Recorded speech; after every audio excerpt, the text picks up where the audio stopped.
Let's learn how the candles are blown off in presence of CO2. Take an empty glass. Now put 3 lighted candles in a row. Take another empty glass.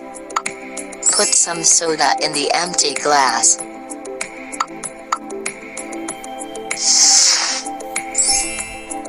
Now pour some vinegar into it.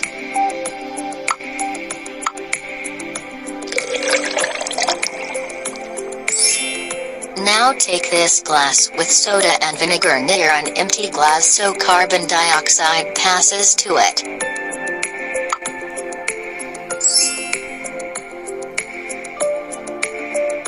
Now take the glass with carbon dioxide and move over candles.